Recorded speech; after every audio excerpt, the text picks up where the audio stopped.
Hello दोस्तों, मेरा नाम अभिषेक है। मैं आप लोगों का स्वागत करता हूं अपने YouTube channel invest and grow up में। दोस्तों, आप सभी को पता है मेरा ये चैनल ईटीएफ्स के रिगार्डिंग चैनल है, जिस पर मैं ईटीएफ्स के रिगार्डिंग व्यू देता रहता हूं। जैसे उसमें साथ ही उसमें ईटीएफ्स में कैसे ट्रेड करते हैं, कैसे स्विंग ट्रेडिंग करते हैं, कैसे पोर्टफोलियो क्रिएट करते हैं, इन्हीं सभी चीज़ों के बारे में मैं इस पर डिस्कस करता रहता हूँ। दोस्तों, आज का टॉपिक शुरू करने से पहले आप लोगों से एक छोटा सा अनुरोध है कि आप लोगों को अगर मेरा कंटेंट पसंद आता है तो प्लीज़ आप मेरे चैनल को लाइक एंड सब्सक्राइब जरूर कीजिए। जब भी सब्सक्राइब कीजिए, बेल आइकन ऑल का ऑप्शन जरूर प्रेस कीजिए, ताकि मैं जो भी वीडियोस अपलोड करूं उसका नोटिफिकेशन आपको इमीडिएट मिले। दोस्तों, तो चलिए दोस्तों, आज का टॉपिक शुरू करते हैं। आज का टॉपिक है, एक मैं ईटीएफ पे आज अपना व्यू देने जा रहा हूँ कल के लिए, क्योंकि मैं पहले भी उस पर व्यू दे चुका हूं। आप देखेंगे, आप मेरे वीडियो सेक्शन में जब जाएंगे तो मैं उस ईटीएफ पे पहले भी आपको व्यू दे चुका था। एक तो मैंने कल OLI ईटीएफ पे दिया था।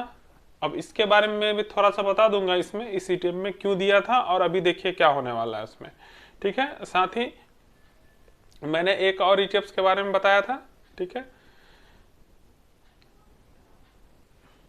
जिसमें कि आपको ये देखिए बैंक 20 के लिए बताया था, मंडे के लिए मैंने बताया था। ठीक है, मंडे के लिए बताया था, लेकिन उसमें मैंने बहुत सारे ऐसे व्यूज भी बताए थे जिससे कि आपको पता चलेगा कि बैंक 20 पे होने क्या वाला था। ठीक है, उससे क्या होता है, व्यूज बन जाता है काफी ज्यादा। कई लोग सोच रहे थे कि बैंक 20 में और गिरावट होगी, मुझे भी लगा, लेकिन मैंने हमेशा कहा है कि निफ्टी और बैंक निफ्टी में अगर गिरावट 10 से 12% की हो जाए एक बार, या करेक्शन 8-10% के आसपास भी अगर हो रही है, तो बाकी आप अपना इन्वेस्टमेंट के लिए आप अपना स्वतंत्र हो जाते हैं। ठीक है, ये सारी बातें मैंने एक छोटी छोटी बातें उसमें बताई थी। चलिए, हम लोग आज का व्यू देखेंगे किस पे, हम लोग आज का व्यू देखेंगे निफ्टी बैंक पे, कि निफ्टी बैंक में आज के मार्केट में क्या हुआ। आप सभी को पता है कि निफ्टी बैंक में आज के मार्केट में क्या हुआ है। ठीक है, निफ्टी बैंक में आज, वैसे तो आज निफ्टी 50 में भी तेजी काफी अच्छी रही, उसके साथ बैंक भी 1% के ऊपर अप हुआ। अब चलिए, निफ्टी बैंक में आखिर हुआ क्या, तो उसका एनालिसिस हम लोग करेंगे। कैसे करेंगे, तो चलिए निफ्टी बैंक पर हम लोग अपना व्यू बनाते हैं। कई लोग सोचते हैं कि सर ये तो वही रिपीटेड चीज रहता है। देखिए, मैं इस व्यू को बताने में बहुत चीजें एनालिसिस करने के लिए बीच में बताता हूं। अगर आप इसको बारीकी से देखेंगे तो आप भी बहुत कुछ चीजों को सीख सकते हैं कि कैसे एनालिसिस कर रहे हैं, कहां से डाटा ला रहे हैं। तो आप अपने से करने की हैबिट डालेंगे, अपने से प्रैक्टिस करेंगे तो आप भी सीख जाएंगे। ऐसा नहीं कि सिर्फ मैं व्यू दे रहा हूँ, इस व्यू को लाने में मैं क्या क्या चीज का इस्तेमाल कर रहा हूँ वो भी चीजें आप इसमें बीच में सीख सकते हैं। ठीक है, तो मैंने बताया था कि मैं, चलिए FIs का डाटा ले लूंगा, FIs पोजिशन व्यू बनाने के लिए। दूसरा डिलीवरी ऑब्लिक या वॉल्यूम देख लेंगे। तीसरा हम लोग क्या देख लेंगे, पीसीआर देख लेंगे। ठीक है, पीसीआर भी हम लोग देख लेंगे। और आज मैं इसमें एक नया चीज जोड़ रहा हूं, फैक्ट सीट। फैक्ट सीट भी मैं बताऊंगा आज। कई लोगों, एक नया पॉइंट होगा बहुत लोगों के लिए कि फैक्ट सीट क्या है सर, तो वो भी मैं बता दूंगा। जो पुराने व्यूअर्स होंगे उन्हें तो पता ही होगा कि फैक्ट सीट क्या होता है। फैक्ट सीट है किसी भी इंडाइसेस में किस किस सेक्टर का क्या क्या वेटेज है, इसी की जानकारी मिलती है। फैक्ट सीट हर मंथ अपडेट होता रहता है, हर मंथ में कुछ ना कुछ चेंजिंग आता है। तो फैक्ट सीट बहुत कुछ बता देता है, क्योंकि इंडाइसेस में चेंजिंग करने का मतलब है कि उनसे ज्यादा तो हमें जानकारी हो नहीं सकती है। अगर NSE किसी सेक्टर में ज्यादा वेटेज बढ़ा रहा है निफ्टी 50, क्योंकि उनकी हमेशा जिम्मेवारी रहती है, मेरा इंडाइसेस निफ्टी 50 की क्या जिम्मेवारी है रहती है उस इंडाइसेस में पार्टिकुलर, कि वो इंडाइसेस सबसे ज्यादा रिटर्न निकाल के दे। ठीक है, तो वो क्या करते हैं, वैसे सेक्टर को हमेशा जानते हैं किस सेक्टर में अब तेजी होने वाली है, उसके वेटेज को वो बढ़ाते हैं। ठीक है, तो वो मैं फैक्ट शीट पर जब आऊंगा तो मैं डिस्कस करूंगा। चलिए, हम लोग अभी क्या करेंगे, सबसे पहले FIs का पोजीशन पे डिस्कस कर लेते हैं। FIs का पोजीशन मैंने पहले भी वीडियोस में आपको शेयर किया था कि FIs का पोजीशन कैसे निकालते हैं, सबको पता होगा। जिनको नहीं पता या जो नए व्यूअर्स हैं वो प्लीज मेरे वीडियो सेक्शन में जाइए, FIs का एक सेपरेट वीडियोज है, उसमें आप कैसे मैं FIs का पोजीशन निकालता हूँ वो आप देख लेंगे। तो FIs का जो पोजीशन था मैं पहले भी शेयर किया था कि डबल डिजिट में चल रहा था, मतलब 113 पॉइंट समथिंग के आसपास वो चल रहा था उस वक्त। ठीक है, और मैंने कहा था कि सिंगल डिजिट तक मैक्सिमम जाने की, डबल डिजिट में मतलब वो एक 13 पॉइंट समथिंग के आसपास चल रहा था। और मैंने कहा था कि मैक्सिमम सिंगल डिजिट 7-8 मतलब 5-6% तक उसमें और उनके पास है बेचने की हैसियत, उससे ज्यादा नहीं है। तो इसीलिए डरने की बात नहीं है मार्केट में, क्योंकि जब आप डाटा पूरा निकाल लेते हैं तो आपके मन से डर खत्म हो जाता है, क्योंकि आपको पता रहता है गहराई कहां तक है। तो मैंने उसी समय कहा था कि एफआईज का पोजीशन देखिए, मैं कल तक का एफआईज का पोजीशन बताता हूं। कल का जो था 13.54, ये एफआईज का पोजीशन था इंडेक्सेस में, ये लॉन्ग पोजीशन है, ठीक है। ये 13.54 क्या है, एफआईज का लॉन्ग पोजीशन था, ठीक है। तो पहले भी इसी के आसपास था उसका पोजीशन, ठीक है।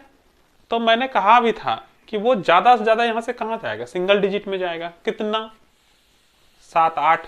अब क्या पूरा जीरो तो करेगा नहीं, बाइंग तो आनी है, उसे तो मजबूरी है, खरीदारी तो उसे करना ही पड़ेगा, ठीक है। तो वही मैंने कहा था, कितना बेचेगा, 1-2 दिन बेचेगा।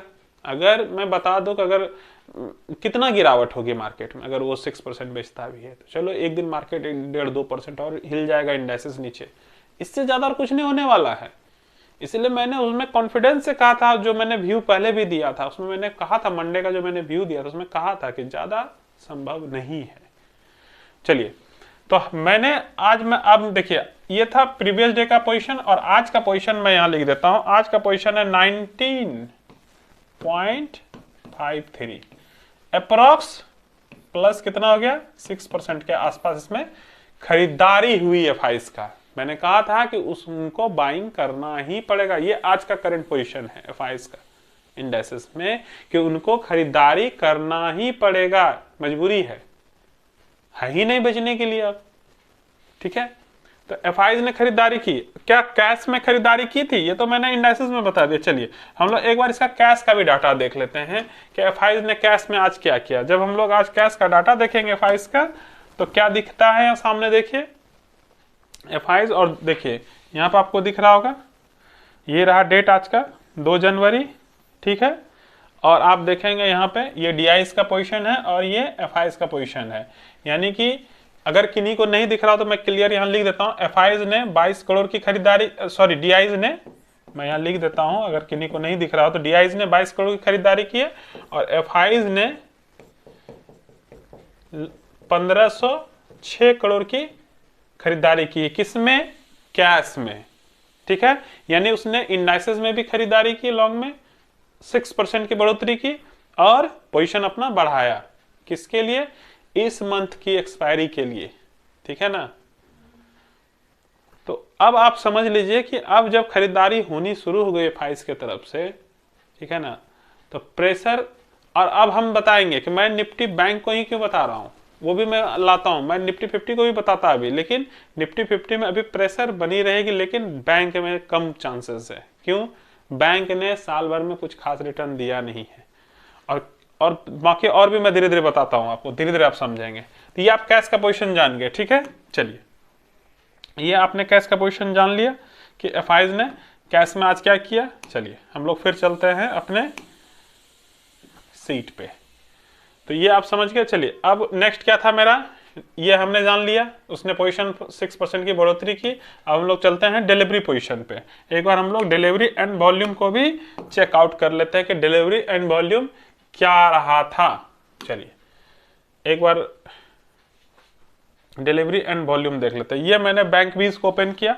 अगर आज हम लोग डिलीवरी पोजीशन देखेंगे बैंक 20 का, तो आज डिलीवरी पोजीशन क्या रहा था बैंक 20 का, 93.81%। काफी हैवी डिलीवरी उठाई गई है आज, ठीक है। लेकिन डिलीवरी कितने वॉल्यूम पे उठाई गई है वो भी देखना सबसे इंपॉर्टेंट है, ठीक है। तभी ये डिलीवरी सस्टेन करेगा कि हाँ भाई अच्छी खासी डिलीवरी उठाई गई। तो हम लोग क्या करेंगे एक बार इसका, चलिए हम लोग एक बार क्या करते हैं, इस हिस्टोरिकल डाटा में इसका आज का वॉल्यूम भी देख लेते हैं। चलिए ये हिस्टोरिकल डाटा 1 मंथ का है। चलिए हम लोग 1 मंथ का वॉल्यूम एनालिसिस कर लेते हैं। आज का जो वॉल्यूम आपको दिख रहा होगा यहाँ 55 लाख के आसपास का वॉल्यूम है। क्या इन सभी जगह पे इतना वॉल्यूम दिख रहा है आपको, यहां से यहां तक मैंने खींच दिया, सभी 4, 5, 6, 2, 5, 3, 9 लाख, 12 लाख, 14 लाख मैक्सिमम दिख रहा है। कहीं इतना वॉल्यूम नहीं दिख रहा है। वो क्या है, 55 लाख का वॉल्यूम है, यानी कि बाइंग आई, ठीक है। निफ्टी बाइंग आई मतलब तो क्लियर है, वो तो मैंने पहले ही दिखा दिया। जब मैंने आपको पहले ही एफआईज का डाटा दिखा दिया तो आप तो ऐसे ही समझ गए सर एफआईज ने जब 6% बाय किया तो ऑटोमेटिक बाइंग तो दिखेगा ही। सिंपल सा लॉजिक है। तो यही चीज है कि अब जब बाइंग दिख गई, ठीक है, तो अब जब एफआईज ने अपना होल्डिंग बनाना शुरू कर दिया या एफआईज ने खरीदारी वहां पे उस पोजीशन पे ले ली, तो आप कॉमन सेंस लगाइए, क्या एफआईज निगेटिव में निकल जाएगा क्या नुकसान लेके? अब आपको ये दिमाग लगाना है यहाँ पे पोजीशन कैसे बनाते हैं। देखिए यही मैं एक बारीकी को सिखाना चाह रहा हूं, इसको बात को समझिए। मैं जो बताता हूँ सब कहते हैं सर व्यू दे दी, नॉर्मल चीज से व्यू किस तरीके से नहीं देखना, मैं इसमें बता क्या रहा हूँ उसको। देखिए 55 लाख हो गया। अब मान लेते हैं कि सपोज मान लीजिए कि डीआईज ने, चलिए मैं इसी को एक एग्जांपल ले लेता हूँ, मान लेते हैं कि ये आज का एलटीपी है 528, मान लेते हैं एक यहाँ पे एफआईज ने बनाया। अब मार्केट क्या एफआईज को लगता है कि अब वो जब होल्डिंग वो यहां से बनाना शुरू किया, मान लेते हैं 1 दिन 2 दिन और बाइंग करेगा तो ऊपर जाएगा मार्केट, ठीक है, वो बाइंग करते जा रहा है। मान लेते हैं कि 550 तक उसने बाइंग किया, ठीक है, होल्डिंग बनाया अपना। आप भी समझ रहे हैं क्योंकि आप एफआईज के डाटा को ट्रैक करेंगे, एफआईज डेली बाइंग कर रहा है कि नहीं कर रहा है, इसको ट्रैक करना है, तभी आपको एग्जैक्ट व्यू मिलेगा। ट्रैक कर रहे हैं कि हाँ बाइंग कर रहा है। अब आपको तो इतना तो मन में आ जाएगा कि भैया हम 550 तक अगर खरीद के बैठे हैं तो हमको नुकसान तो नहीं होने वाला है। कौन बेचेगा? एफआईज तो बेचेगा नहीं।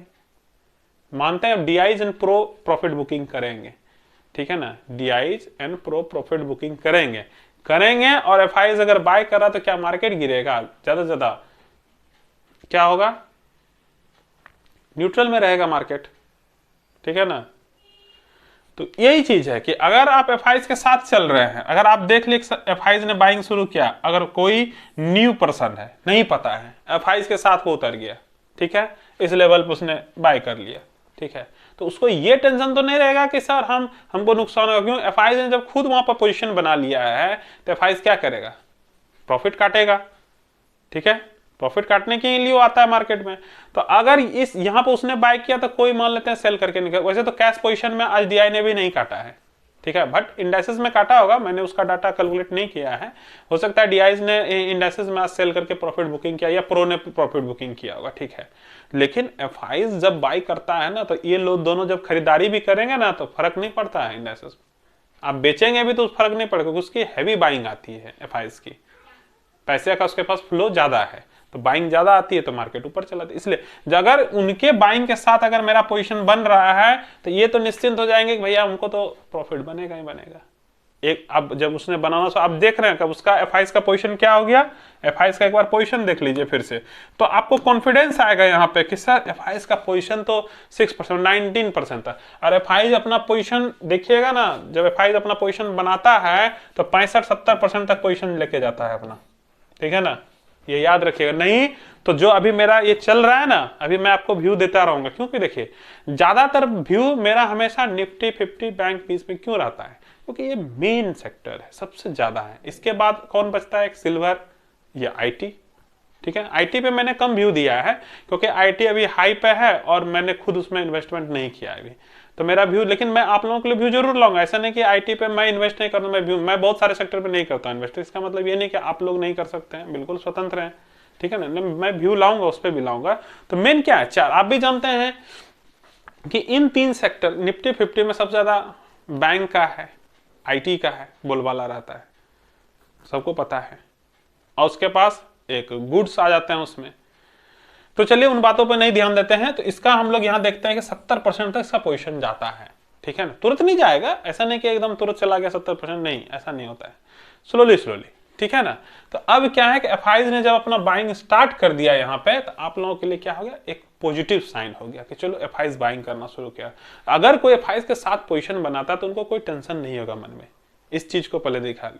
क्योंकि सबसे बड़ा चीज है दिमाग में अगर बैठ गया कि नहीं अब हम मैं टेंशन फ्री हूं, एफआईज खुद आ गया है, जब उतने बड़े इंस्टीट्यूशन आ रहे हैं तो मैं क्या चीज हूं।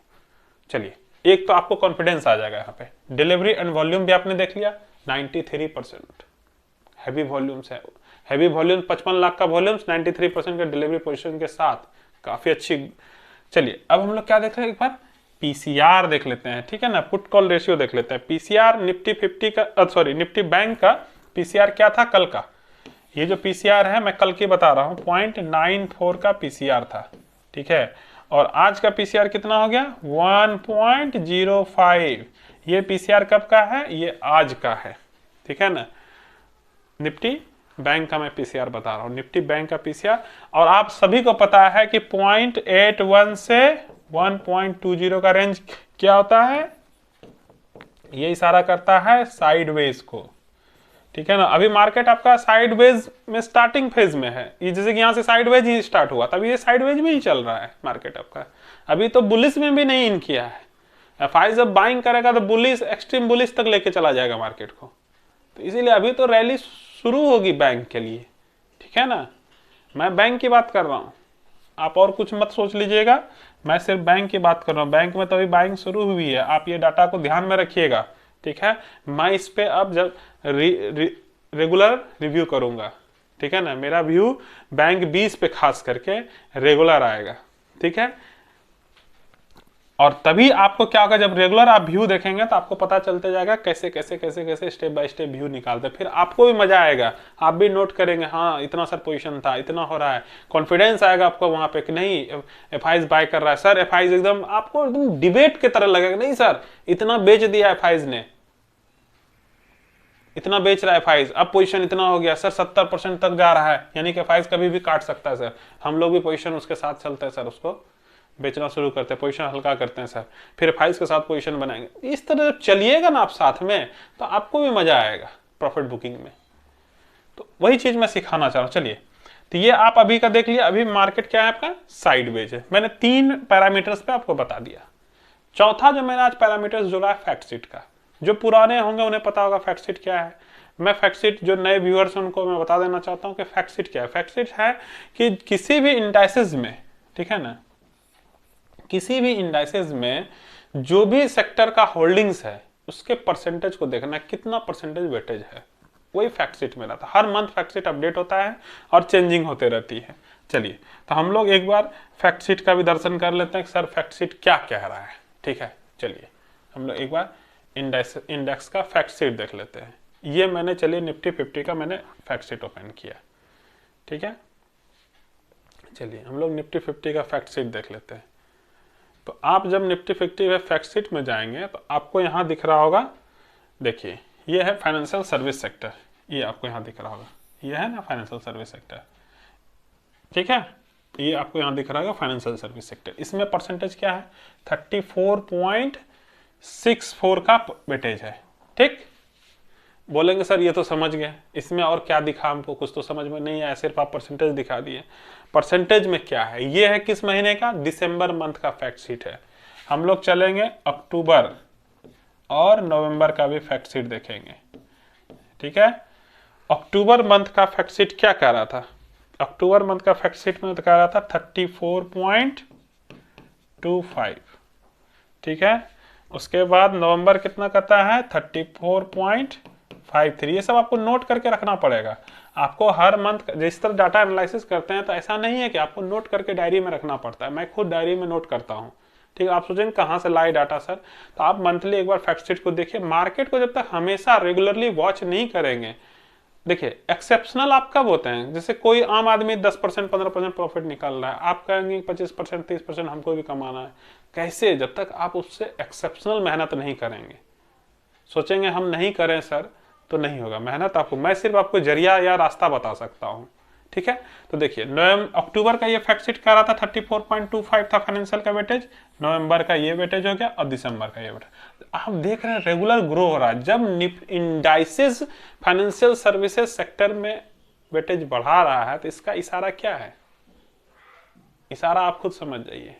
ये इशारा अक्टूबर महीने से ही दे रहा था, क्योंकि उसमें गिरावट आनी शुरू हो गई थी उस वक्त से, निफ्टी बैंक में गिरावट आनी शुरू हो गई थी, ठीक है।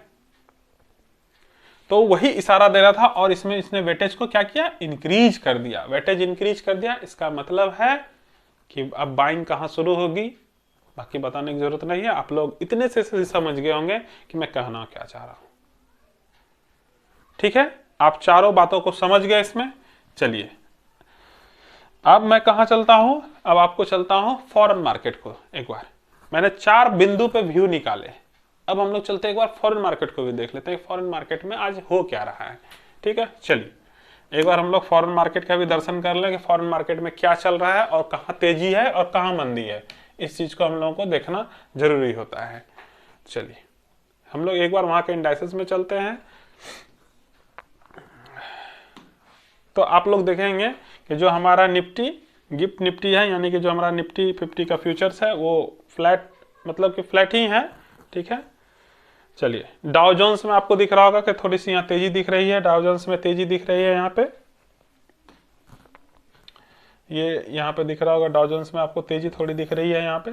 ठीक है, और साथ ही साथ मून हंड्रेड में हल्का सा फ्लैट है मून हंड्रेड। चलिए हमको इससे कोई लेना देना नहीं है उतना, क्योंकि ठीक है मेन क्या देखना है हमको। देखिए मैंने कल बताया था OLI इंडेक्स के बारे में, OLI ETF के बारे में बताया था।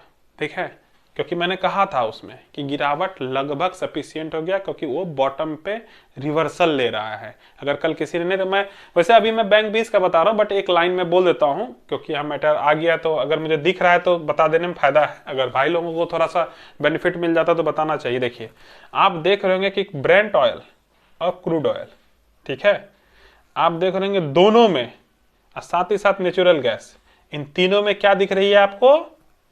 तेजी। यहां देखिए, यहां देखिए, यहां देखिए, तीनों में तेजी दिख रही है ना, 1.92% समथिंग की। तो मैंने कहा था कि वहां पे है, और 1% आज अप गया है वो ऑयल इंडेक्स। तो बाकी आप देख लीजिएगा, बाकी उसको समझ लीजिएगा मेरा इशारा। चलिए हम लोग चलते हैं अपने टॉपिक पे। तो अब आपने देख लिया कि क्या चल रहा है मार्केट में। ठीक है, इंडाइसेस फ्यूचर भी मैंने आपको यहाँ दिखा दिया। ठीक है, तो अब आपको लगभग सारा डाटा मैंने समझा दिया निफ्टी बैंक के बारे में। ठीक है, अगर किसी का पोजीशन है तो बिल्कुल बेफिक्र से अपना रहें और होल्ड टाइट करके रखें, तो बेनिफिट्स होगा। बाकी आपकी जिम्मेदारी है, मेरा कोई इसमें कॉल एंड रिकमेंडेशन नहीं है, ये मेरा सिर्फ सजेशन भी नहीं है, मैं सिर्फ आपको एजुकेशन के लिए ये सारी चीज़ें बता रहा हूँ। ठीक है, तो चलिए दोस्तों, आज का व्यू जो भी था मैंने सारा क्लियर कर दिया आपको व्यू। अब आप लोग सारे व्यू को समझ गए होंगे, मैंने सारे व्यू को एक जगह रखा। ठीक है, मैंने आप लोगों के लिए सारे व्यूज को एक जगह रख दिया। अब आप लोग सारे व्यूज को समझ गए होंगे मैं क्या कहना चाह रहा था निफ्टी बैंक के बारे में। तो दोस्तों आप लोगों में जिसका भी पोजीशन है वो लोग अपना समझ ही गए होंगे क्या करना है अभी। चलिए दोस्तों, तो बाकी मैं चलिए इन चारों पैरामीटर्स के अलावा अब जो लास्ट बचता है एक बार उस पर भी हम लोग विजिट कर लेते हैं। वो क्या है? वो है निफ्टी बैंक का चार्ट एनालिसिस। एक बार हम लोग उसका चार्ट भी देख लेते हैं कि कहाँ अभी, जैसे कि आज उसमें थोड़ी सी तेजी दिखी है, तो तेजी कहाँ तक दिखेगी, कहाँ तक वो जा सकती है, इनको भी एक बार लास्ट में हम लोग देख लेते हैं चार्ट के माध्यम से। तो चलिए दोस्तों, अब हम लोग चार्ट पे चलते हैं। एक बार निफ्टी बैंक का हम लोग चार्ट एनालिसिस कर लेते हैं। ये है निफ्टी बैंक का चार्ट। ठीक है दोस्तों, ये मैंने निफ्टी बैंक का चार्ट लगाया है, 4 आवर्स के टाइम फ्रेम पे मैंने इसको यूज किया है। यहाँ पे आप इसमें बखूबी देख पा रहे होंगे कि इसमें अभी निफ्टी बैंक का जो क्लोजिंग है, मैं इसको थोड़ा सा और बड़ा कर देता हूं ताकि आप लोगों को एकदम क्लियर विजिबल हो सके। ठीक है, निफ्टी बैंक का जो क्लोजिंग है वो कहाँ था आज का, वो आपको दिख रहा होगा 51,605 पे क्लोजिंग है, 51,605 पे, यानी कि यहाँ पे क्लोजिंग है निफ्टी बैंक का। ठीक है, इस कैंडल के आसपास यहाँ क्लोजिंग है। ठीक है, और आपको चार्ट देख के लग रहा होगा, और जो ऊपर इसका रेजिस्टेंस बन रहा है वो ये है 51,787 के आसपास है। ठीक है, अगर ये इसको तोड़ता है तो इसका रैली कहां तक बनेगा? 52,400। ये जो प्राइस देख रहे हैं यहां तक ये बिल्कुल जाने के लिए फ्री होगा, यानी कि ये जो आपको दिख रहा है ये एरिया। ठीक है, अगर ये इसके ऊपर निकलता है, ये कैंडल अगर इसके ऊपर निकलता है तो ये यहां तक जाने के लिए 52,400 मतलब 52,500 के आसपास समझिए, वहां तक जाने के लिए स्वतंत्र है। ठीक है दोस्तों, तो मैं एक बार इसलिए चार्ट दिखा देना चाहता था कि एक बार आप लोग चार्ट को भी देख के अपना व्यू बना सकते हैं। ठीक है, तो मैंने 4 पैरामीटर्स पे उधर आपको व्यू बताया निफ्टी बैंक पे। ठीक है, और लास्ट में मैंने सोचा कि एक बार चार्ट को भी देख लेते हैं कि चार्ट क्या कह रहा है, कहां तक जा सकता है, कहां पे उसका सपोर्ट एंड रेजिस्टेंस है, इससे भी बहुत कुछ व्यू क्लियर होता है। तो आप लोग समझ गए कि इसका जो ऊपर जो रेजिस्टेंस ये दिख रहा है 51,747, ये कोई बहुत बड़ा रेजिस्टेंस नहीं है, ये नॉर्मल है, आराम से चला जाएगा, ठीक है ऊपर। लेकिन जो ये ऊपर दिख रहा है आपको 52,500 के आसपास, वहां पर वो रुकने की कोशिश करेगा। मतलब यहां से लगभग कितना पॉइंट ऊपर है, लगभग 800, 700, 800 पॉइंट, 1-1.5% की रैली, तो कोई बड़ी चीज नहीं है, वो आराम से वहां तक जाएगा। ये जो आप देख रहे हैं, जो रिसेंट जो ऊपर उसका रेजिस्टेंस है, वो है रेजिस्टेंस का कहां पे, 52,500 के आसपास, 52,489, मतलब 52,500 के आसपास आप इसको मान के चल सकते हैं दोस्तों। ठीक, आप लोगों को मेरा व्यू अगर पसंद आए तो आप लोगों से मेरा हमेशा अनुरोध रहता है कि बस एक सपोर्ट कीजिए मेरे चैनल्स को, सब्सक्राइब कीजिए मेरे चैनल्स को। आपके सपोर्ट से ही मुझे भी हौसला मिलता है। आप लोग सपोर्ट कीजिए, सब्सक्राइब कीजिए और बेल आइकन और ऑल का ऑप्शन जरूर प्रेस कीजिए, ताकि मैं जब भी कोई वीडियोज अपलोड करूँ उसका नोटिफिकेशन आपको इमीडिएट मिले। तो आज के लिए बस दोस्तों इतना ही, धन्यवाद।